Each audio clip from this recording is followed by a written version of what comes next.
Good morning, and this is the fifth in my series discussions about uh, bringing fuel cell and waste to energy technology to the UK, and in particular to Liverpool and its surrounds. So this time I'm going to start talking about fuel cells because all the other information I have been providing has been about electricity supply companies, waste, etc. And in order to do this, I've actually changed location. So now I am next to my workbench where I actually make fuel cells, um, or at least develop them rather. Now, to begin with, I think it's appropriate to do a little geopolitics because fuel cells are a very disruptive technology, and hence there is a great deal of geopolitics involved. The first thing to say is this: is that the UK actually invented fuel cells. It was Francis Bacon who made the first uh, realistic fuel cell, or fuel cell that actually worked in almost a commercial manner. But that was then taken to the US, where it became part of the Apollo uh, project.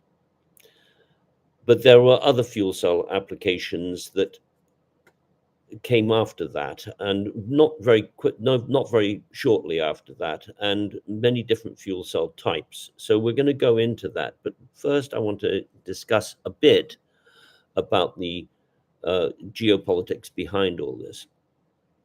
Now, the reality is that the predominant economic force in the world is the USA. And the USA is not characterized by particular innovation. Most of the innovation that comes out of the US is created either outside the US or inside the US with people who are not US citizens. So as a consequence, for example, Francis Bacon ended up going to the States in order to continue developing his fuel cell concept, and it was taken over by a US company, General Electric, who then actually developed it for the space program. So that gives you an idea of what happens, but it's more so than that because the US takes innovation from almost everywhere in the world, from the UK, France, Germany, the Italy, uh, uh, India, all over the place, and actually brings in the intelligence to do this into the US. So if you had gone to the Bell Laboratories in Holmdel in the 1960s, you would have seen that three-quarters of the people working there on research were from Europe or Asia, and only a quarter were from the US, and they were mostly management. So that's the way things go. The Americans are extremely good at commercializing, and the Europeans are extremely bad. And to give you an example, the additive manufacturing was invented in France by a guy called, I'll probably get this wrong, Alain de la Meillette, who was who applied for a patent 3 weeks before the American, his name was Charles something or other, I can't remember offhand, um, but was the patents weren't followed up by the company he was working for.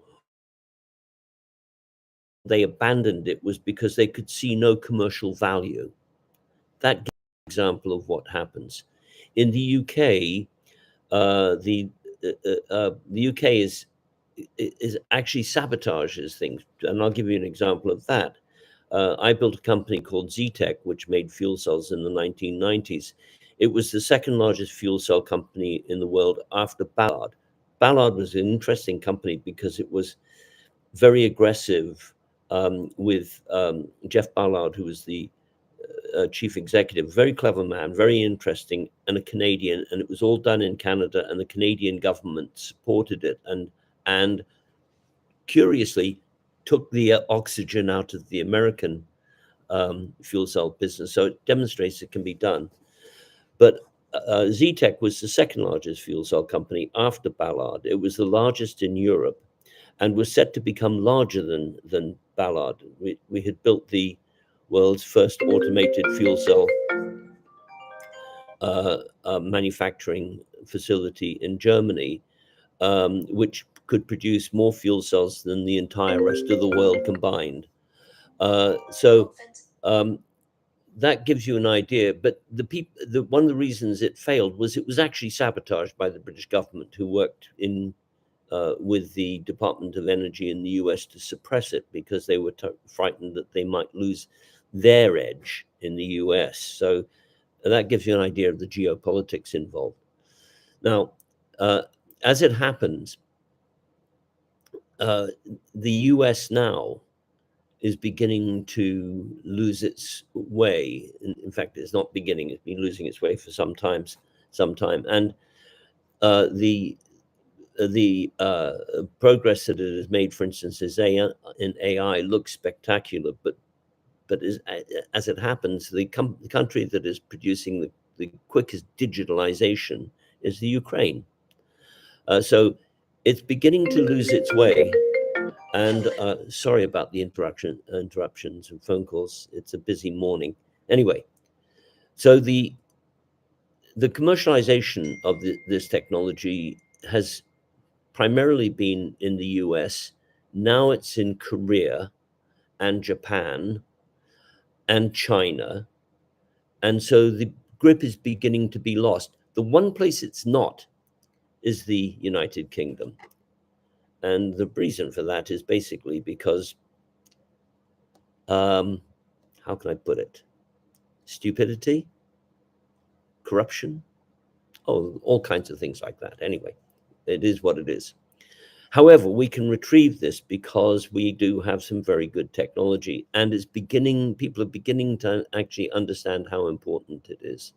So this is my preview of the fuel cell scenario, of the area of fuel cell activity.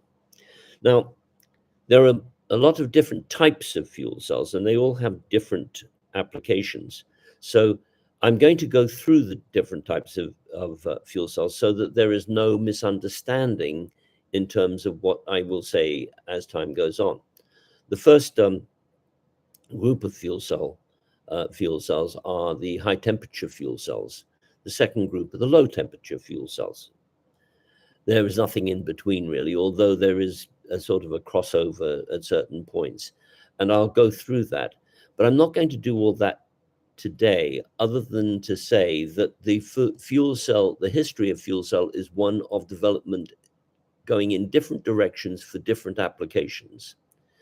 And that the need for fuel cells is greater than one would immediately imagine. And the progress of fuel cells is intermittent in different parts of the world. So in some places, one type of fuel cell predominates, in another place, another type of fuel cells predominates. What makes the UK different is that because the UK has done very little in practical terms of being able to develop a fuel cell economy, what has actually happened is that it has grown up in spite of the inability to be able to progress. It is not very good, however, and there are fuel cell companies in the UK, two predominant ones, one of which basically is a subsidized company that is competing against behemoths and is unlikely in the long term to survive. The second is a rather dodgy company, which was started by some extremely dodgy human beings, but I won't go on to it because I know that I will get sued, but I don't care anyway. But you know, they will catch on, and is also unlikely to survive. And the reason being in both cases because they have not understood the value of commercialization or the value of utility. They haven't identified a clear path to how they're going to succeed. Partly this is because they go to government to be able to be funded for their development. And as such, the government tells them which way to go. And the government is, as I hope I've indicated, not the cleverest in terms of being able to determine what's going to happen, and tend to look across the sea to the US to see what they're doing and going, oh, well, if they're doing that, we should be doing that, which is a bad idea. We as a nation are fantastic innovators, and we've come up with a lot of new stuff. And all we do is we innovate, and then somebody comes along, grabs it, particularly a dodgy UK group of financiers, and then flogs it to another country, predominantly the United States. So that's basically the scenario, and that's the way the fuel cell industry has worked. I can't call it an industry in the UK because that train left the station a long time ago. The fact is that we can have a fuel cell industry in the UK, but it has to be built regionally. It has to be built by centers of what they used to call centers of excellence, but I would call centers of utility. And that's where Sefton comes in, and that's where Liverpool comes in, and that's where the North West comes in, albeit it will spread rather rapidly. And to some extent, it already has. So in the next episode of this podcast, I will actually start talking about what the technologies are and how they can be used and what the advantages are of each, because they all do have advantages. Until then, goodbye.